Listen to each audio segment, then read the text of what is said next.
নমস্কার। আসলে আমি কোনোদিন ফেসবুকে কোনো ভিডিও পোস্ট করি না। কোনো সময় কোনোদিন কোনো ভিডিও আমি পোস্ট অ্যাকচুয়ালি করি না। বাট এইবার আমি বাধ্য হচ্ছি একটা ভিডিও পোস্ট করতে এবং তোমাদের সকলের সামনে এই ভিডিওটা পোস্ট করছি। ঠিক আছে? সো আমি প্রথমে যেটা বলবো, আর.জি. কর হাসপাতালে যেই ঘটনাটা আর কি ঘটেছে কিছুদিন আগে,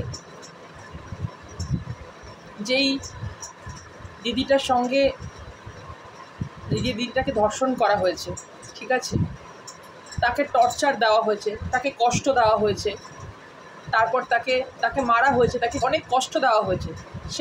তার মৃত্যুটা অনেক যন্ত্রণাদায়ক, তার মৃত্যুটা অনেক যন্ত্রণাদায়ক, ঠিক আছে। তো আমি এটাই শেয়ার করতে চাই যে এই সমস্ত এই যে ড্রামা চলছে না এই আমাদের লতে, যে এই মানে আইন যে ফাঁসি দিয়ে দেওয়া হবে, সবার ফাঁসি দেওয়া উচিত, মানে মানে সবাই বলছে না মানে ফাঁসি দিয়ে দেওয়া উচিত, ফাঁসি দেবে, এসব ফাঁসি ঠাসি কিছু না, এসব ফাঁসি ঠাসি দিয়ে কিচ্ছু হবে না। কারণ ফাঁসি আমার মনে হয় এটা কোনো যন্ত্রণাই নয়, এটা কোনো যন্ত্রণাই নয়।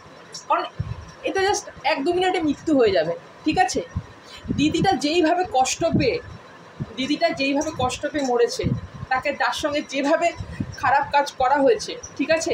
তো আমার মনে হয় রেপিস্টদেরকে যারা এতে জড়িয়ে আছে, ঠিক আছে, তাদেরকে কঠিন থেকে কঠিনতম শাস্তি দেওয়া উচিত আমার মনে হয়, ঠিক আছে। আর শাস্তি মানে আমি কিছু শাস্তি ভেবে রেখেছি, যেটা আমি নিজের মানে মানে আমি বলতে চাই, আমি শেয়ার করতে চাই তোমাদের সাথে। মানে শাস্তিটা হচ্ছে মানে তার মানে সব থেকে ভালো শাস্তি, তাদের যে প্রাইভেট পার্টটা আছে না, প্রাইভেট পার্ট যার জন্য মানুষ উত্তেজিত হয়ে যায় না, প্রাইভেট পার্টটাই কেটে দেওয়া উচিত, তাদের প্রাইভেট পার্টটা কেটে দেওয়া উচিত।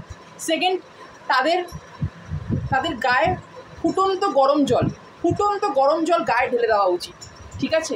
আর আরেকটা শাস্তি আমার মনে হওয়া উচিত, তাদের জ্যান্ত মানুষের মৃত্যুর পর মানুষ পোস্টমর্টেম করে না, কাটা ছেঁড়া হয় না, তাদেরকে জ্যান্ত অবস্থায় পোস্টমর্টেম করা উচিত। জ্যান্ত অবস্থায় তাদের শরীরের এক একটা অঙ্গ প্রত্যঙ্গ কাটা উচিত, হাত পা এক একটা।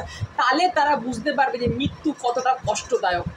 মৃত্যুর জন্য তারা ভিক্ষা যখন চাইবে, তখন তারা বুঝতে পারবে যে মৃত্যু কতটা কষ্টদায়ক। যেভাবে দিদিটাকে কষ্ট দিয়ে ওরা মেরেছে, এরকম ওদের শাস্তি দেওয়া উচিত। এসব ফাঁসি ঠাসি দিয়ে কিছু লাভ নেই, এরকম শাস্তি দেওয়া উচিত। নমস্কার।